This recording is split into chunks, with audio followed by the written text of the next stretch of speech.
There goes the chin. She's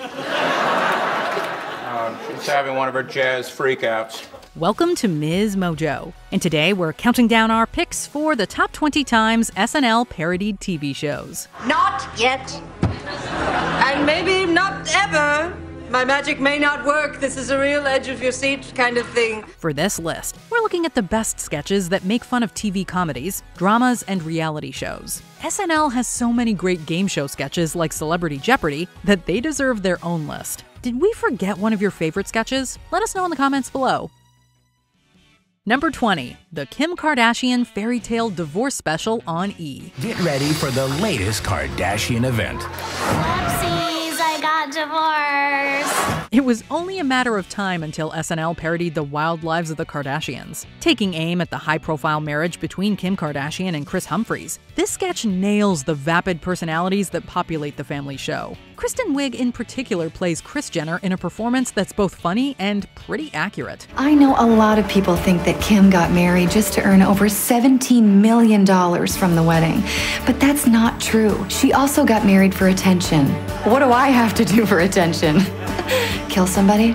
Not to be outdone, Nasim Pedrad also provides a nasally version of Kim that remains one of the best impressions of the celebrity. With a precise and mocking attitude, this sketch brings the laughs as it makes fun of the pomp and circumstance surrounding the famous American family. Things are looking up for me.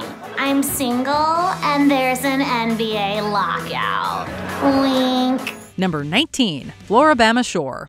In this faithful adaptation of Floribama Shore, the cast of SNL tries to match the craziness of the MTV reality show. Host Saoirse Ronan plays a convincing housemate to a group of zany misfits. My mama didn't raise me to be afraid of no storm. She raised me to be a fearless Christian sex addict with gum diseases you ain't even heard of, player. They throw the sketch for a loop when a hurricane threatens to spoil their fun, but they also appear to be mostly oblivious. Heidi Gardner and Aidy Bryant play two long-lost daughters of wrestler Hulk Hogan, in a side note that feels right at home in this parody. Hogan sisters reunited. Have you ever met him? No, I want to, though. To cap off a delightful sketch, the storm gets the best of one member when a stop sign flies through the window. It might not have happened in the show, but this version heightens reality in the best way possible. Guys, I think staying here through the hurricane was the best decision we ever made. Number 18, Downton Abbey trailer. The tale of upstairs-downstairs drama gets a comedy spin in this fake trailer. Poking fun at the show's jump to the big screen, this sketch has everything Downton Abbey fans could want. Do you like it? Yes. Exciting for the people who like the show, raves the Boston Globe. Kate McKinnon's brief turn as Maggie Smith is one of several spot-on impressions throughout the piece, cleaning the house for a royal visit. The staff's preoccupation with trivial things like cleaning makes for another accurate element of this sketch. We only have 80 servants, butlers, under-butlers, and valets. It'll never get done in time. How long do we have? A year and a half. Other flourishes, from outrageous menu items to the Joker ending, make it an underrated comedy short. In a mostly loving tribute, this parody also makes fun of the minimal drama of the original show. What? Maids. Hardly. I'm happy. Blimey. Potato. Blimey. What? Number 17, Burn Your Enthusiasm. Larry David's casting as Bernie Sanders is nothing short of a stroke of genius. Going along with that amazing combination, SNL crafts a sketch that blends the best of both men into a parody of Curb Your Enthusiasm. I'll have a coffee with whole milk. Sorry, I think we only have 2%. 2%? No. If I'm going to have milk, I'll have milk. Thank you very much. David plays Sanders as a candidate hoping to win votes despite his neurotic tendencies. From refusing to shake hands to being picky about milk, the performer imbues the politician with all of his classic quirks. You don't understand, Jeff. She gave me a cough and shake. Sure, it wasn't a cough and a wipe and a shake? No, there was no wipe, definitely no wipe. She didn't have the decency to give me a wipe. The writers include so many parallels to the comedian's show that it feels like a legitimate spin-off of the HBO program. With several cast members brilliantly mimicking the Curb cast, this piece delivers laughs in more ways than one. Are you sure I can't pay you that coffee? We still only have 2%. I'll take the 2%. Number 16, Squid Game. Branches and Big Wet's Turn Up on the Weekend becomes a song about Squid Game courtesy of this sketch. The set design and costuming transport the viewers back to the Netflix show with a country trap spin. My ex-wife hates me, even had to sell my puppy. Yes, I'm broken, it's a damn shame. Guess I gotta play the Squid Game. Yes, I gotta play the Squid Game. Playing desperate cowboys, Pete Davidson and Rami Malek provide subtle performances that run in comedic contrast to their surroundings. You probably never thought that you wanted a music video about the hit series, but this sketch manages to justify the wacky mix. Anyway, I'm on a glass bridge, and I think I'm gonna win. Hey, look, it's my friend Pete. And you go bye-bye now. Hey, I just won the Squid Game. The use of the red light, green light game deserves an additional spotlight for its humorous inclusion. By the end of the piece, you'll probably have the song stuck in your head. Going back to the Squid Game. I'm terrible with money.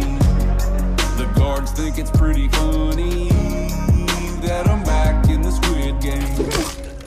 Number 15. Behind the Music, Rock and Roll Heaven. What if a bunch of dead rock stars formed a band in heaven? When I first heard the Great Frog Society, I was like, oh my dad. I signed them immediately. This piece takes that concept to great heights, working as a showcase for both the early 2000s cast and the crew's eye for authenticity. Studio footage of the band performing and arguing works well against the sketch's wonderfully absurd premise. Your vibes are really bumming me out. No, man, I'm the Great Frog Society guy, man. I can do anything. Now, see, that's what I'm talking about, man. Come on, man. We're here for the music, you know? Well, I'll tell you this much. If this doesn't get any better, then I quit. Each sketch can only be as good as its writing, which in this case has all of the dramatic highs and lows that made the music documentary series so entertaining. Each performer's musical impression goes over well, especially Val Kilmer's turn as Jim Morrison. As if that wasn't enough, it all ends with the reincarnated members performing a funny rendition of The End. This is the end. My only friend. The end of our elaborate plan. Number 14. Women of SNL, Real Housewives opening. You can't lose when you put the greatest female comedians in SNL history together. What could have been a series of applause breaks quickly turns into a legitimate sketch, reminding everyone that these actresses are the best in the game. Well, as you know, we couldn't be there today because you all have a restraining order against us. Wish you were here. Hey, hi, you guys. Hi. They nail the vibe of the Real Housewives so well that you'd be forgiven if you thought they were just using the transcript of an actual show. Maya Rudolph, Rachel Dratch, and Kristen Wiig are just 3 of the icons that deliver amazing performances in this powerhouse sketch. Their interactions create several chaotic moments that any fan of the original show will appreciate. And she reached out and she pulled my weave. I didn't pull your weave. Oh, really? Well, who pulled my weave then, huh? Who pulled my weave? A ghost? A hobo? Because I got it right here. Look at this. Look at this. Providing the final stamp of approval, Andy Cohen hosts the event in a cameo that gives the parody another level of legitimacy. Don't you think part of all this is about being funny people? I mean, to be funny, don't you have to be a little bit crazy? We'll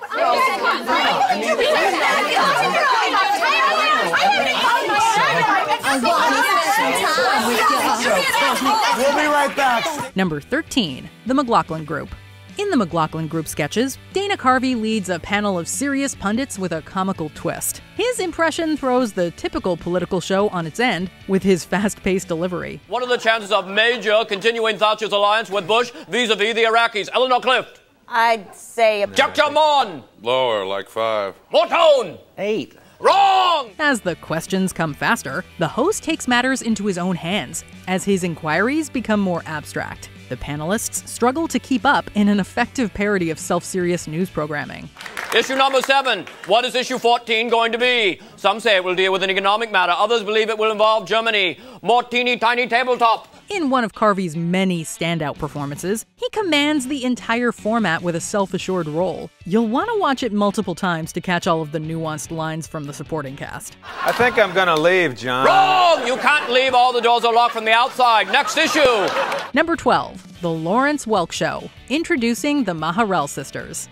Kristen Wiig's inimitable talents take this parody of the folksy variety show to another level. The Lawrence Welk Show is known for its many musical acts, but SNL replaces the usual format with a surprise courtesy of the most unique of the Maharel sisters. I'm Janice. I'm Holly.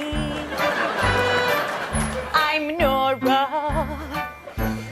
Usual song and dance numbers with her large forehead and baby doll hands. Breaking the monotony of dry show tunes, the performer also adds crazy lyrics that derail the song with creepy details. I found a dead cat on the side of the road, so I took it home and put some honey on it. The comedian provokes great reactions from her co-stars, who play up the horror of the moment. In a pantheon of her greatest sketches, this one ranks among the actress's very best.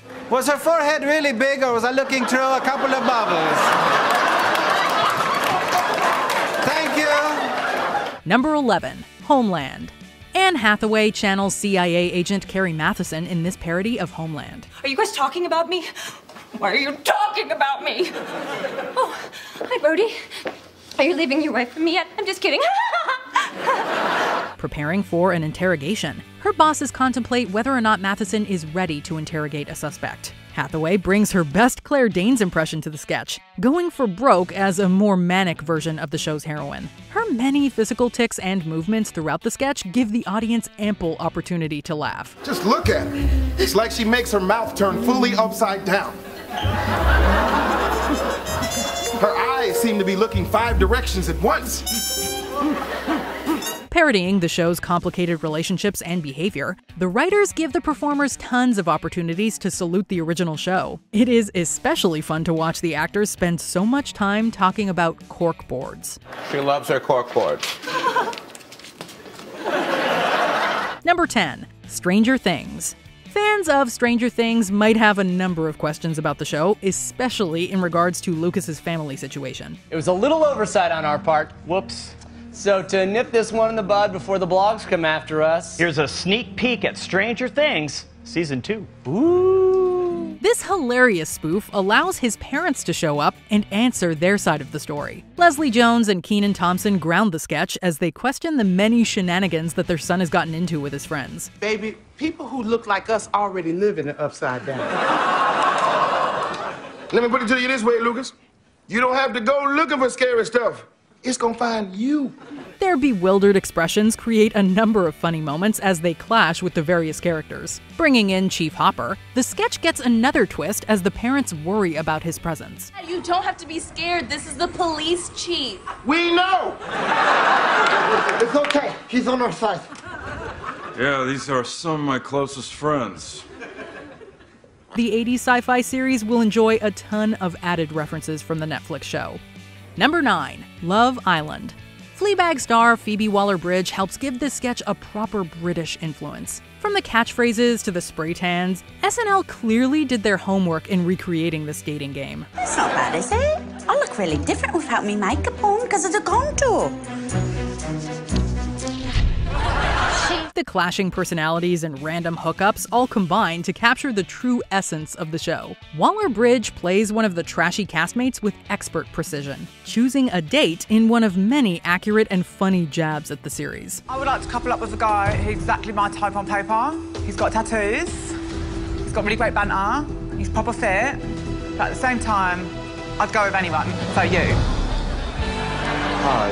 Oh, well, you got great chat. They play into the extent of diverse accents that grace the program, with even the contestants being unable to understand each other. For anyone that watches Love Island, this sketch delves into the finer points of reality TV. Whole thing's a bit muggy, and I'm absolutely gutted. Are you joking? 1.2 million Instagram followers. Well, I don't have... Number 8. Good Times. As one of the more underrated SNL parodies, the classic 70s show Good Times receives a proper tribute in this spoof. What are you up to over there? I was just getting some crackers for my new pet, Mr. Stinky. I found him in the bed last night. Do you think Bologna will let me keep him? Just when it seems like they turn a corner, another comically tragic incident puts them right back where they started. Kenan Thompson's role is a surprisingly accurate portrayal of the show's matriarch, even finding a use for her iconic line. You better have that money by 5 o'clock or you're gonna be evicted. While the family members hope to go to college or win the lottery, the sketch keeps reminding the audience of their bad luck. Their continued misfortunes somehow ends up being the winning formula for this sketch. Mr. Stinky ate the lottery tickets. Oh, please don't get mad at him. He's my only friend. Oh, no! Well, this would be a bad time to tell y'all I got sickle cell. Number 7, Mr. Robot. Instead of a typical parody, SNL drops Leslie Jones into Mr. Robot to interrupt a regular episode. Hoping to get hacker Elliot's help with some leaked pictures, she clashes with the genius over her limited computer skills. Got my laptop right here in my willy bag. You do know Windows 95, right? Don't matter. Got the cord. Plug that bad boy in and let it warm up for an hour. The comedian energizes this serious drama with her infectious demeanor. While the tech wizard helps her, she interacts with the other cast members who don't know how to react to her upbeat personality. Her intensity does not get in the way of the stellar filmmaking on display that captures the unique vibe of the USA show. This just don't feel balanced. Good God. All right, get some vitamins, man, get some sleep. Along with being an effective sketch, this one also highlights the chemistry Jones has with her castmates. Is there a Mrs. Robot? No, he's a ghost. He's dead. I ain't afraid of no ghosts. Number 6, Game of Thrones, Jon Snow. Game of Thrones had such a cultural hold on entertainment that SNL was bound to do the perfect sketch about it. This particular one takes aim at the moment where Jon Snow comes back to life. Can you bring Jon Snow back to life with your magic? Maybe. Let me think about it for a full 10 minutes. And while you think, let's both stare dramatically. Kate McKinnon plays a less adept version of the priestess Melisandre, slowly trying to reanimate the fan-favorite character. The sketch nods to the viewer's eager anticipation of the event and the series' deliberate pacing. We only get 10 hours of this a year, people, and we spent 2 in this room. Yeah, right now we're doing this, and we need to be doing this. Cecily Strong and Brie Larson are the real highlights as they plead with the other cast members to finally take action in a comical retelling of the famous episode. Their fourth wall-breaking asides come from the heart as the writers critique the show with humor. Finally! Come on to the good stuff. I miss my family. Take me to Bran. I want to see what Bran's up to. Oh, no! Number 5, Dateline, The Mystery of the Chopped Up Guy. Bill Hader's performance as Keith Morrison from Dateline works well as both a good impression and a brilliant display of his acting skills. We suspect a crime of passion. Gaga, ooh, rah, rah. Can I see the body? No. Wow, baby, sad. While giving the NBC show a darkly humorous remix, the sketch still uses the archived pictures and bizarre interviews that viewers have come to expect. The performer's version of Morrison seems to be interested in the grisly details of murders in one of the sketch's wonderful quirks. You seem kind of psyched. No, I'm bummed. His interview skills also give performers like Kristen Wiig and Steve Buscemi the chance to match his zany energy. If you love this take on the popular news program, you might not be able to go back to the original.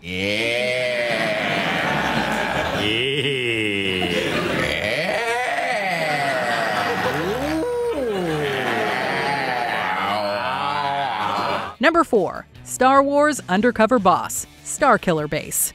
This sketch takes a look at Undercover Boss in the star skies. Hi, I'm Matt. I'm a radar technician. In a dry performance for the ages, Driver includes as much comic menace as he can into this entertaining parody. Unable to hide himself, the villain's blatant misunderstanding of the premise makes for the best moments. Look, I found Kylo Ren's lightsaber. Look, it's awesome. Dude, that thing looks dangerous, man. Poorly made, like a little kid made it. Then you don't have to look at it anymore! I'm 90% sure Matt is Kylo Ren. The lead actor also shows he can compete with the show's veteran performers as he lets Ren grow angrier with each minute. You don't need to be an Undercover Boss fan to love this piece, which utilizes its main performer to maximum effectiveness. This means something to me now. Number 3. MacGruber.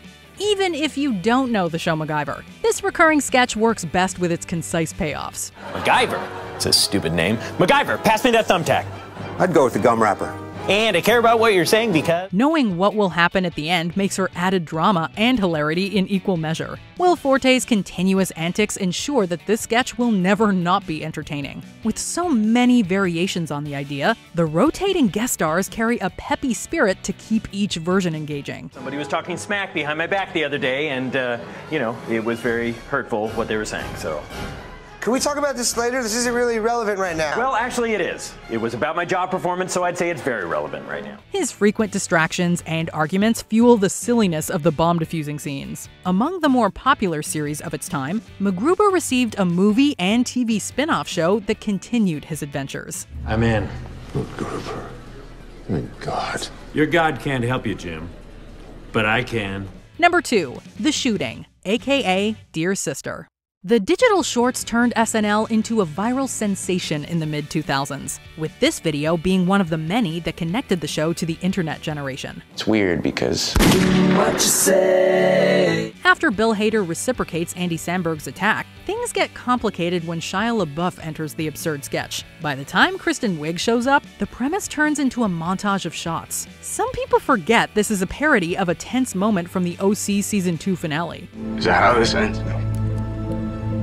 No, how this ends is up to you. It is a ridiculous spoof, and a much crazier version of the teen drama. While the cultural trends have changed since then, this sketch still manages to be entertaining with its goofy surprises. Now, isn't that the most ridiculous thing you...